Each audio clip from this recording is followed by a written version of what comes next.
All right, why don't we have a look at that homework that's coming due. You could turn it in up till Thursday if you want, okay? That homework. Yeah, if you want. Okay. I'll just push it back a day. Oh, thank you. Yeah, sure. Okay, so let's have a look at these.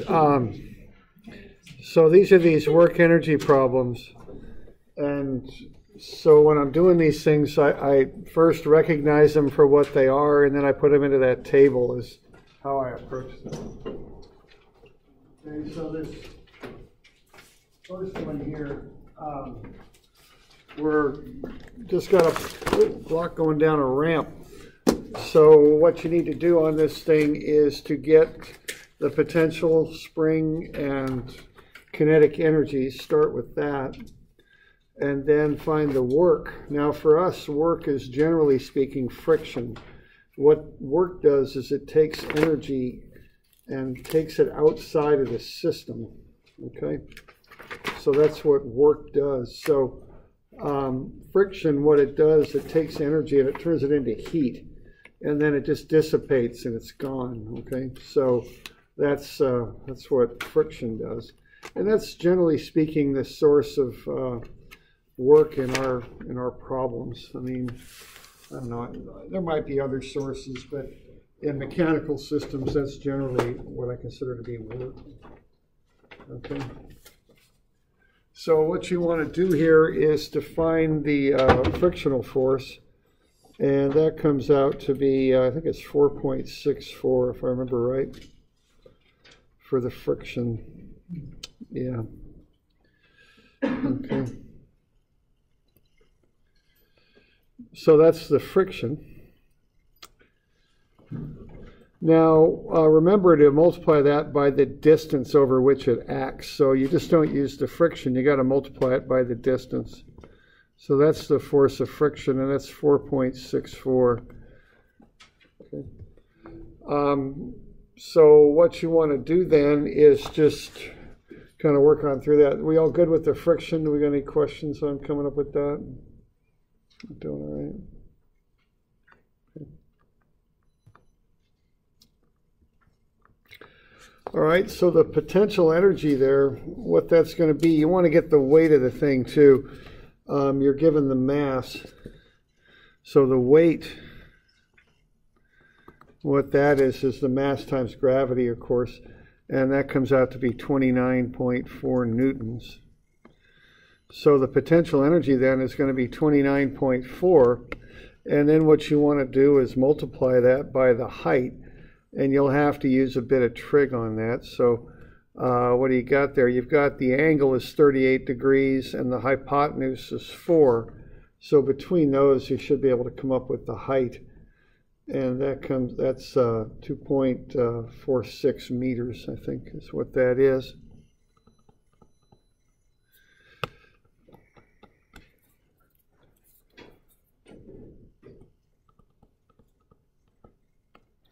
Okay, so that's the height from B up to where the thing's at now.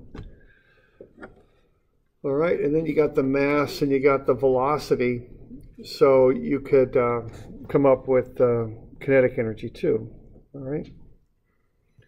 So the basic approach on that is to take the weight, which is in newtons, and then multiply it by the height, which is, of course, is in meters. And that will get you the potential energy there. All right, there's no springs on either side of this, so the springs, there's no springs, so they're gone. And then the kinetic energy is 1/2 times the mass, which is 3 kilograms, I believe, times 1 meter squared, so that's 1.5. So when you add all this stuff up, what you get is the energy that you have available when the block's up at point A. Okay.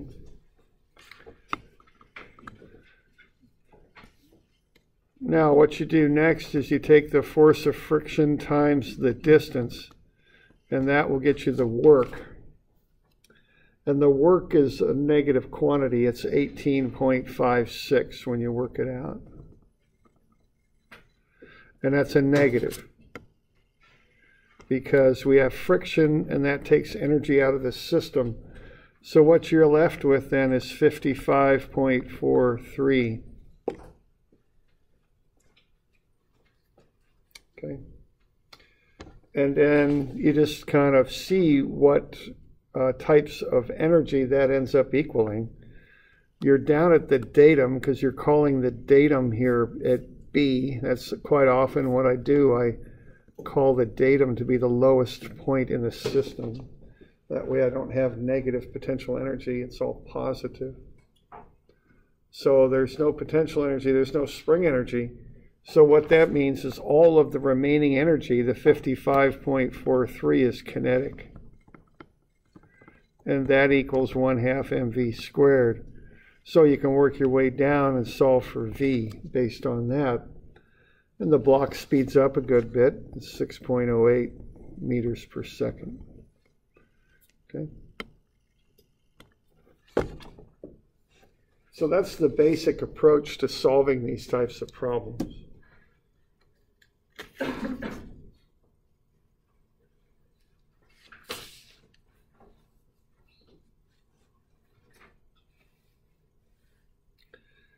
So do we got any questions on that? It's kind of a basic one just to illustrate the method, how to approach it. Okay. Doing all right? All right.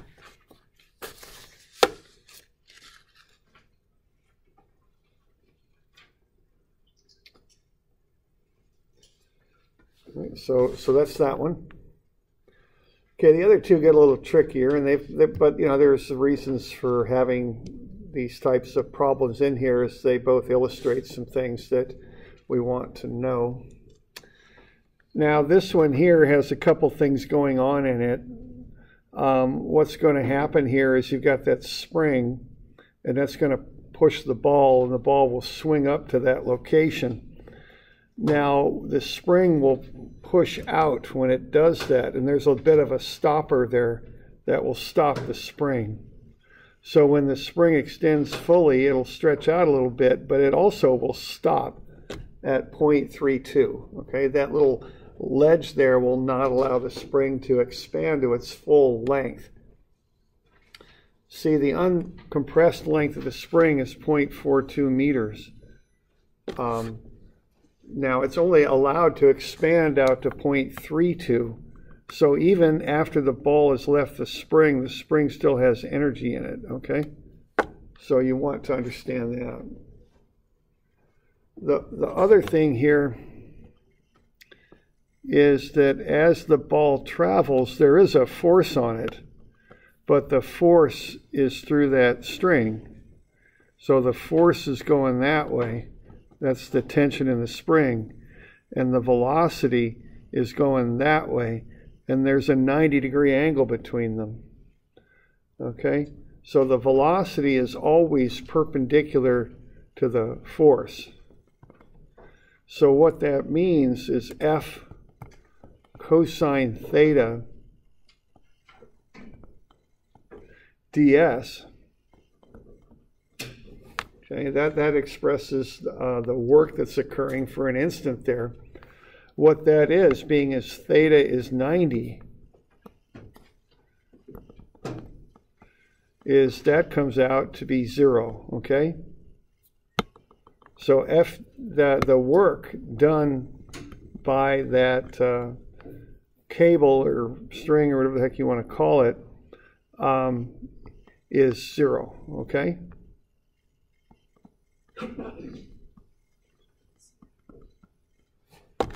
So we good with that?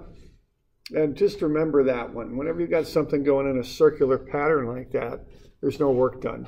It's a little odd, but that's the nature of it. So, you know, you might see that again sometimes. So that's a good thing to kind of remember there. All right.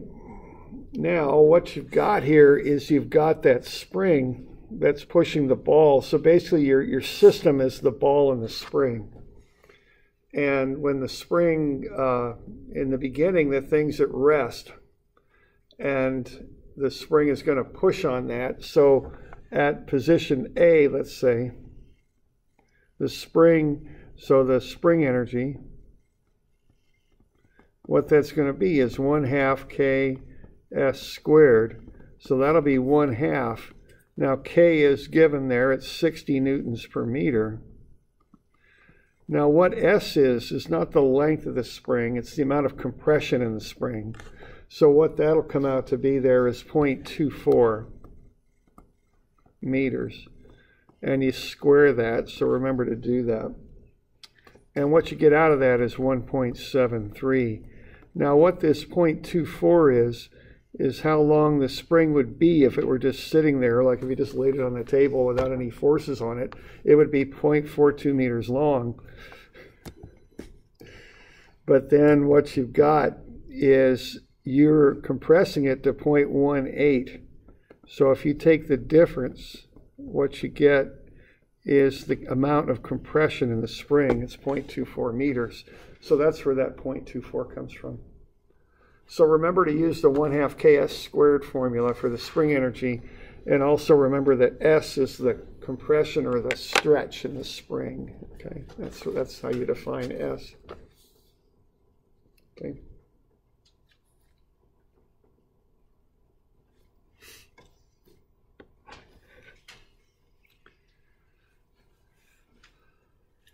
All right. So we got springs and we got this thing swinging upwards, so this is a work energy problem. Our goal here is to figure out theta there, but we're going to find theta by knowing the height. If we know the height to which the ball rises, we can back into what that angle is. Okay, use a bit of trig there and do that. Okay. So once again, you got the stuff to fill in. There's no potential energy.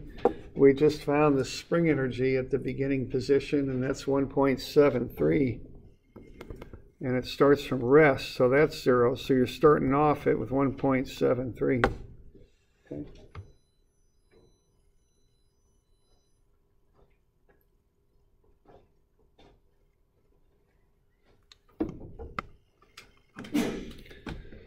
All right, so once you've got that, that's the starting amount of energy. We're going to ignore air resistance on this, and that cable doesn't do any work.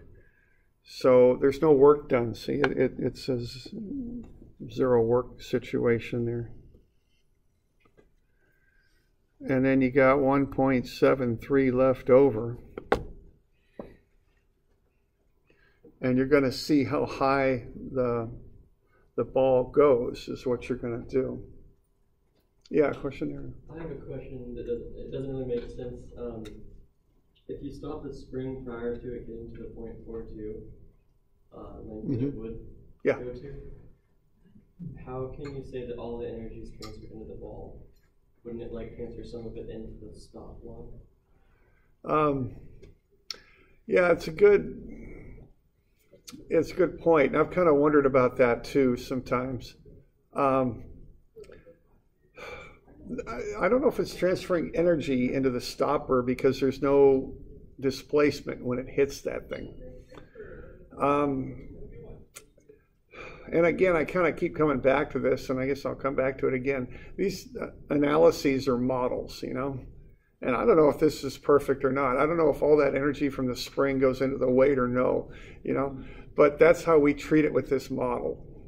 And so I know it's kind of a lame response in some ways. I don't really theoretically know everything's going to happen when that thing hits the stopper and all that. But my assumption would be that all the energy in the spring up to that point goes into the ball. The thing gets stopped and there's still compression in the spring. So the rest of the energy stays in the spring. Okay. That's how I would look at it. Now, it may not be a perfect way to represent what's occurring, but it's probably pretty good, Okay, so that's about what I got on that. I'd have to. I don't have enough. I can't just pop off a quick answer for what makes sense because the spring's still compressed. Yeah, so the energy is in the spring, but there is some striking of the you know, of the block, and I think that of that stopper, and that's going to do something, I would think. I mean, but, you know, I don't know, right off the top of my head. Yeah, question there? Or no, I think I might have solved it. Oh, okay. Good deal. Everybody good with that? Okay. Okay, so there's still going to be energy in the spring because the spring doesn't get to expand to its full extension, see? So there's still going to be energy in the spring on the other side, and you can figure that out, and that ought to be 0.3 is what that ought to be. Now, and I'll let you figure that number out and how to get to it, but it's nothing too much. But there is still compression in the spring, so just figure up how much energy that represents. Okay. And then let's see. Now there's no kinetic energy though, because we're figuring out the maximum height of that weight. So once again, you can back your way in to one of the energies. In this case, it's potential energy.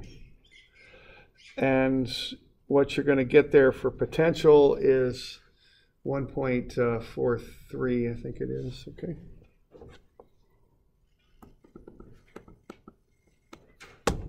Okay. So what we're doing there is we're taking what we know the total to be, which is 1.73, and we take the spring energy away from it, which we calculate. And from that, we can figure out how much energy is left for potential. So the idea is, I know the total amount of energy, and I know it's got to go into those three different places. And I know it stops, so there's no kinetic, and I know the spring, if I calculate out the 1/2 ks squared for that, is 0.3. So there's no other place for it to go than potential. So I know all that energy goes into potential. And so what I can do then is back into how high it has to travel. That's basically how I'm working through that, okay? So I can solve for the height, and the height comes out to be 0.52, I think it is. Is that right? Yeah, I think it is. Okay, so that's the height. And that's kind of based a little bit on process of elimination there. I mean, I know the total, and I know where the different parts of it go. So whatever's left over goes into the potential, okay? And based on that, I can find the height. So we got questions on that bit? Okay, all right. And that's how this method works. You got these different categories to put the energy in. If you know the total, you know the categories got to add up to the total. So you can back into one of the categories if you know the other two. Okay. That's the basis of this. Okay. All right. So I just found the height. It's 0.52. That's right there. And I didn't write that out too well, but I'm a little cramped for space there. So that's 0.52 right there. That's the height. I know the total height is 0.82, so I can figure out what's left over. All right. So what's left over is 0.3, I think. Yeah, 0.3. So this distance right here is 0.3 meters. Okay. So, you know, and the other thing you've got here, see, is you've got a right triangle that you can analyze. You know that that's 0.3, and then what's this distance here? What is it? I can't read it. 0.82, yeah, okay. There we go, because it's the length of the string. So you got a nice little right triangle there, and you can figure out that angle. Easy enough. And theta then comes out to be 21.5 degrees.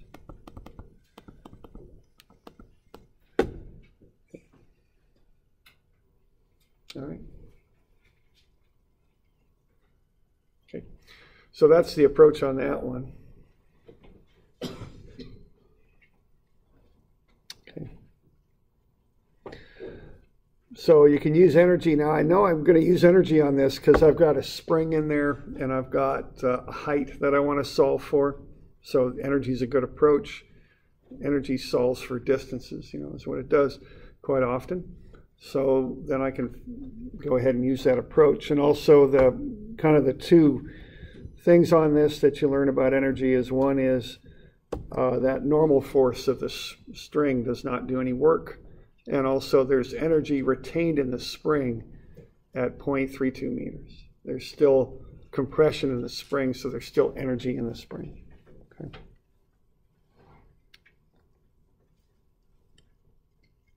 All right. So you got any questions on that one? All right.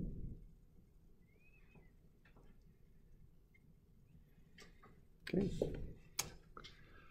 All right, the last one here, for this little set anyway, what it does, it kind of focuses on a couple of things.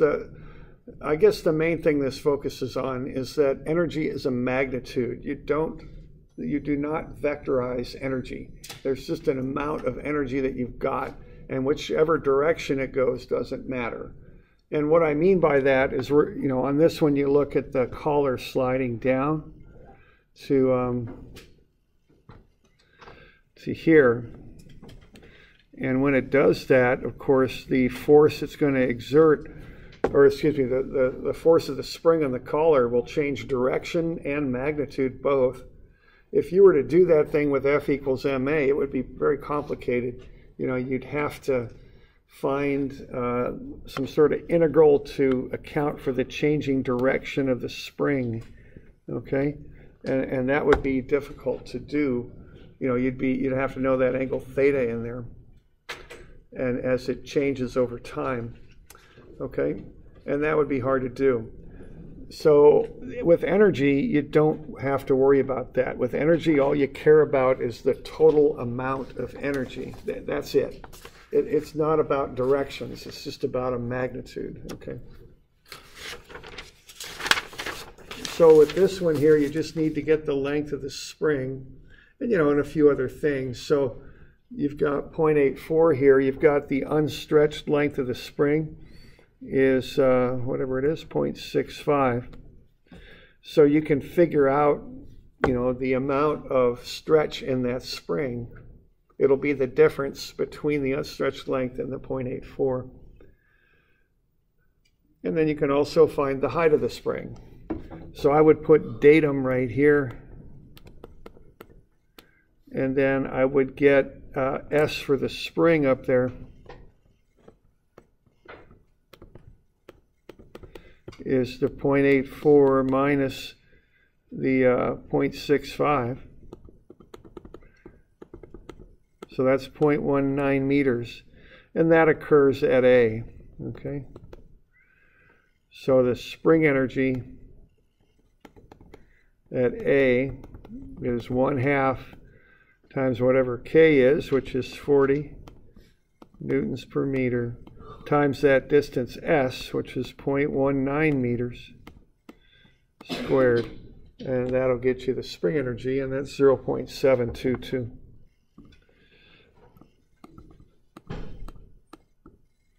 And that's Newton meters. Okay.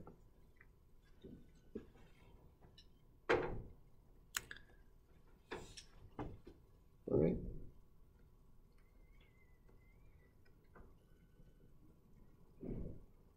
So that's the amount of spring energy at A. Now on this one, when that collar moves down, that spring is going to stretch a bit, and that's going to change the normal force, and that's going to change the friction. So actually calculating the real friction on this would be, again, complicated. It would change as the collar slid down.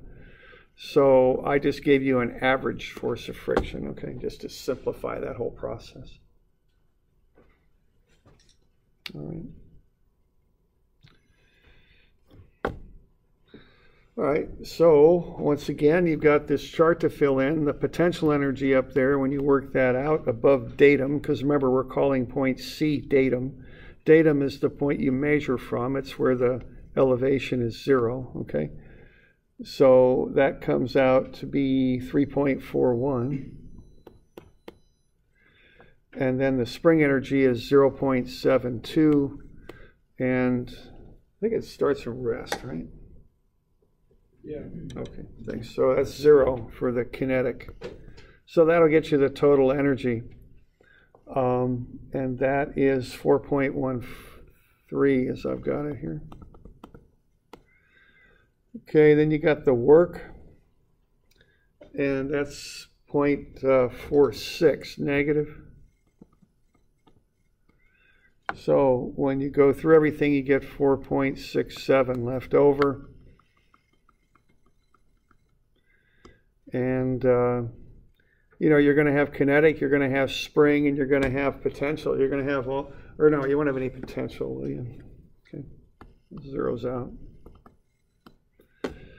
All right, and so what you end up with here is 0.3 v squared, when you, there's what I got to, is 0.92. So that gets you v. And that's at point C, okay? So VC is 1.75 meters per second.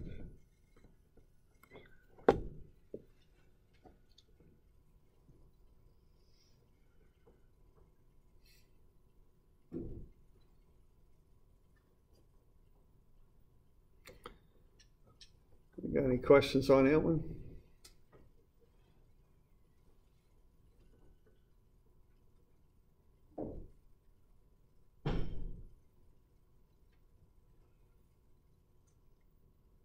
So the spring's going to take 275. Spring's going to take 275. Yeah, 2.75. Yeah, something like that.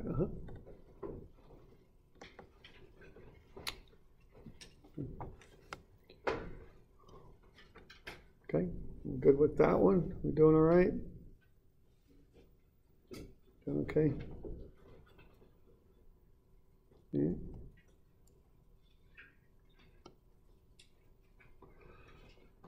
All right, so there's just some variety of these work energy problems. So when I see springs, changes in elevations, things like that, you know, and distances, I start thinking about using work energy. It's a good method for those types of situations, okay? Those types of variables, or whatever you want to call them. All right, and so that gets us to this one here, that handout. Everybody got a copy of this thing? I gave this out Friday, I think it was. So we're good. And, you know, for those of you online, it's available online. There's 2 pages, so actually I made 2 different PDFs on this one. It's called the ramp handout, I think. Okay, so we got this slide that has 2 flat portions, 2 feet and 5 feet, and then an angled ramp at 10 feet. And the block will hit the top of the slide at 5.2 meters per second. And then we want to know a few things about what will happen to it. The first thing we want to do is to prevent the spring from compressing more than 3 feet. So when we do that, we're going to do an energy analysis. And we're going to start with the energy at the top of the slide. Okay. So I would use the bottom there as datum. Okay. And your energy at the top ought to be about 413 and change there. So everybody getting to that? We got any questions on that? I got 413.44 when I calculated it all the way out. Okay. And this would be in pound feet. We good with that? Okay.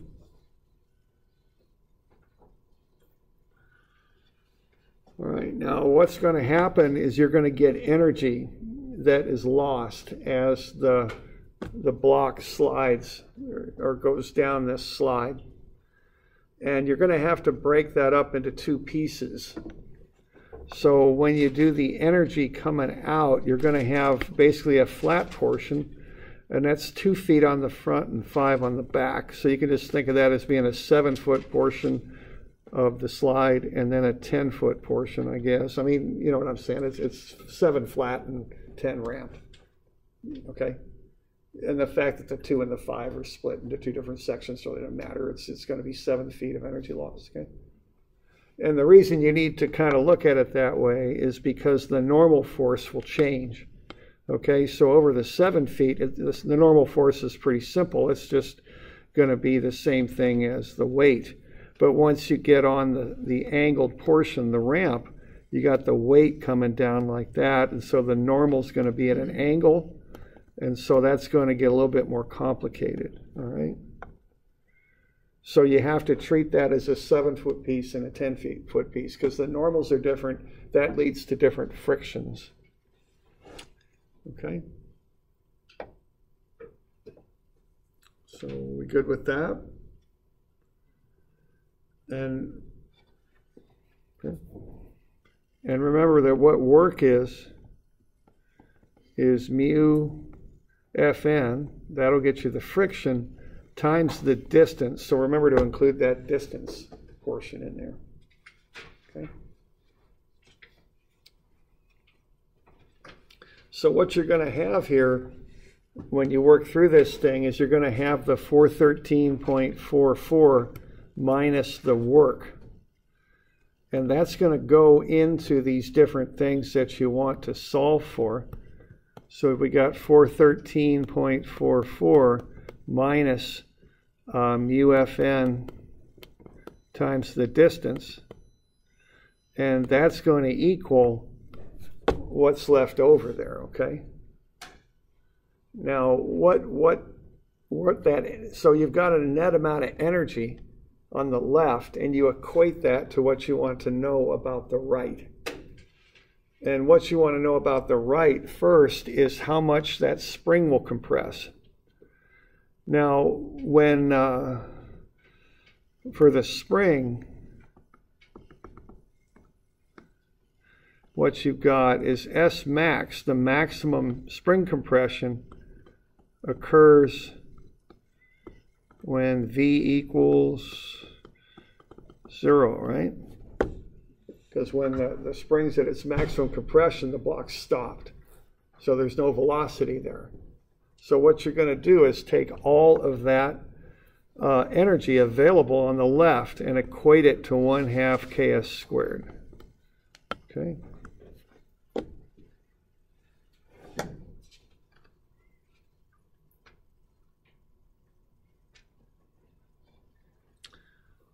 So we good with that?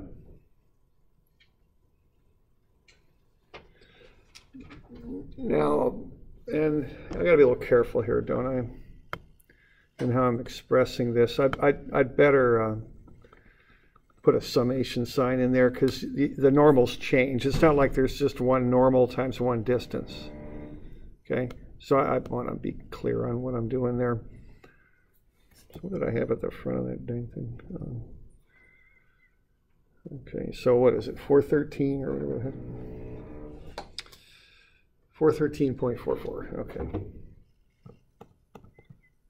Okay, so the way I had it written before, it almost looked like it was just one normal and one distance. It's not, it's a summation. So you're going to have 2 normals with 2 separate distances, calc them separately, add them together, okay, which you'll be able to do. All right. You all okay with that? All right. Now, I would just leave the equation like that. It's simplest, I think. At least that's how I did it. And then I just set up a table like that. So I could plug in mu and k into that and then solve for s. Because s is really the thing I'm looking at. That's kind of the variable, so to speak. So if s is greater than 3, it won't work. If s is less than or equal to 3, it will. Okay? So that's how I worked it out.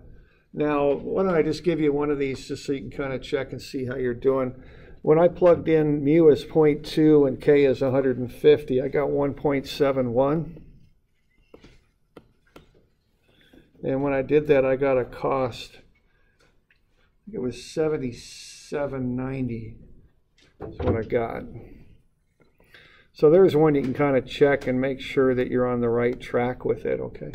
That's for the last one there? Yes, yeah, right. It's for the last one.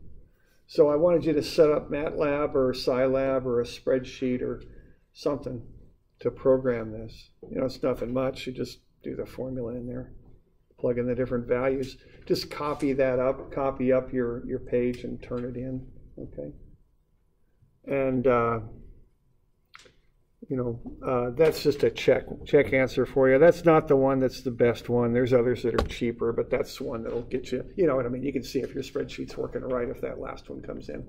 If it doesn't, you've got some problem with your spreadsheet, okay? All right. Okay, so that'll get you, that's one of them there you can use to check your work. Okay. And then this last one here, I think what I would do, I wouldn't try and do this all with work energy. I'd use work energy to solve for the velocity. So for the slide you pick,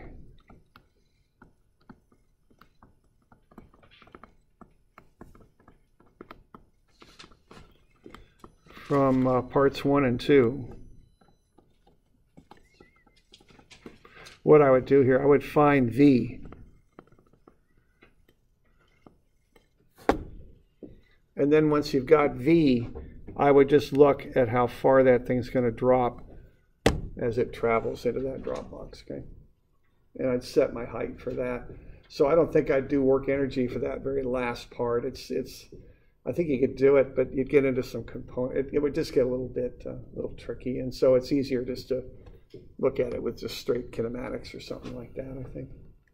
And, you know, that's something that we'll see as we get a little further down the line here is another thing that you get into with dynamics that you don't really run into in statics is dynamics. You start combining methods and kind of picking the method that is best for whatever you're trying to do. And this is maybe the first look at that, you know.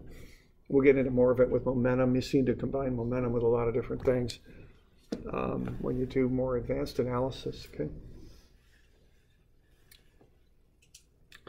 So we doing all right with that one? Any questions on it? So that's our work energy kind of thing there, okay?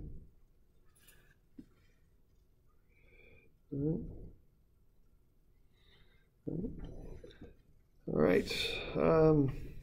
Okay, then we get into a couple kind of beginning momentum problems here. So this first one here, you know, if I got 0.24, yeah, okay. All right, so now momentum's a little different than work energy. Well, obviously it's a lot different than work energy, I guess, but what you do with this is you're going to want to find the two components of this block.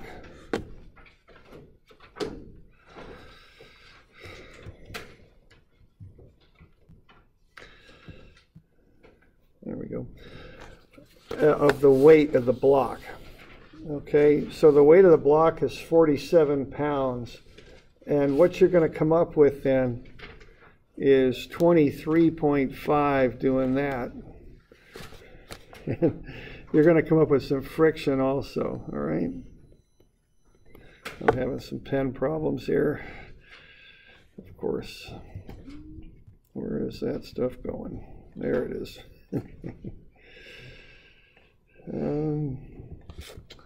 That's my time here. It's not so good. I guess what I'll do here, I'll keep that recording going, and I'll just save this for now. I'm having a little pen malfunction here, and the next thing that's going to happen is it'll freeze up on me, so I'll just close it and reopen it, and hopefully that'll fix everything.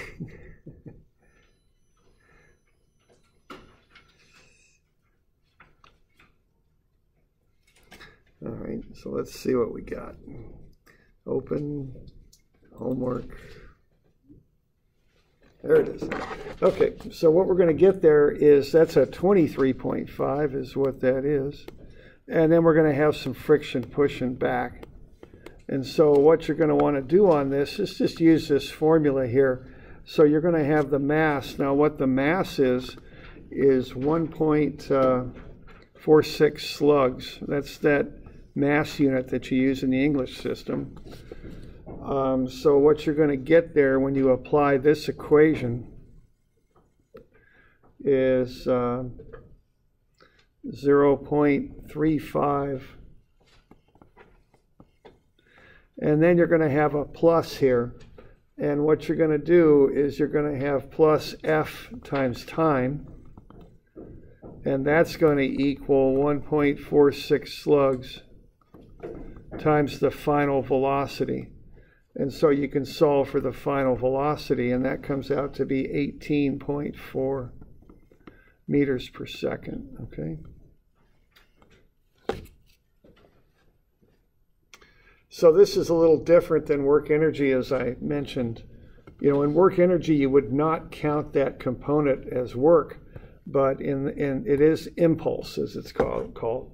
So that component of the weight going down the ramp causes impulse. So that's part of what goes into the F term there, okay?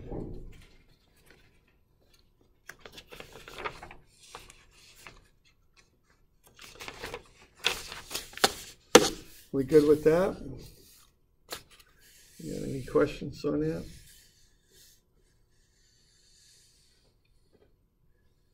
Okay.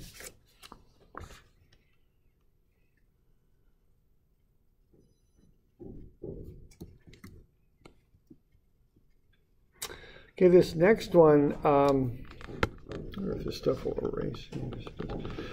This next one here is meant to illustrate something, and the thing that I want to illustrate with this is that momentum is a vector, okay? So you treat momentum like a vector. So what we've got here is we've got this force coming in from the side, and that's 0.4 pounds. It's pushing on this. So when you analyze this thing, you're going to have 0.4 pounds pushing, and you're going to analyze the motion. So what you want to do is look at the x, and what do we got here? We've got mv1 f dt mv2, okay? And you need the mass out of this thing, and again, this is in English, or imperial as they call it. So that's 0.186 slugs is the mass. Okay. So what you're going to have then is x and y when you work through this. And you're going to have to handle each one separately. So it's a little bit like one of those trajectory type problems where you have to break it up into x and y motions. So that's how you do momentum, because momentum is a vector. So in the y direction here, you know, well, I guess the x is really what we want to look at. That's where you're going to have that 0.4 pounds times the time over which it acts, and it acts over 3 seconds, right?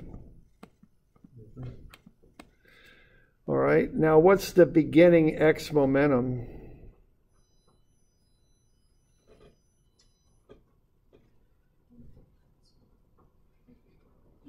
Not too much, yeah, it's 0, see? Even though that thing's moving, it's not moving in the x.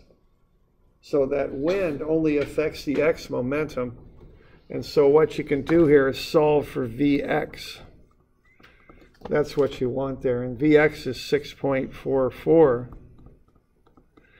And I guess if you wanted to, you could do a momentum analysis of y, although it's really not all that required because there's no forces in the y direction, okay? So Vy is just going to be whatever it started out to be, and that's 5, okay? So that's how this thing works. And the really important point that I want you to get out of this is that momentum acts like a vector. It's like kind of those kinematic XY type things that we did, trajectory. You treated X and Y motions separately. Same thing here, okay? So that's a little bit of a trick question, but a trick with a good motivation, because I want you to really understand that idea, okay? So then you're going to get those two velocities. You can take square root of some of the squares and find the final, okay? So momentum is, you handle it like you would force, you know, it's a vector. You got to look at X and Y components. Okay. All right, so if you want to turn them in tomorrow or Thursday, yeah, Thursday. You can turn them in Thursday too if you want. It's fine either way. Okay. Still working on your tests. I'm getting pretty close. Not quite there yet, but I'm getting there. So pretty soon we'll get those back. Okay. All right. Good to go.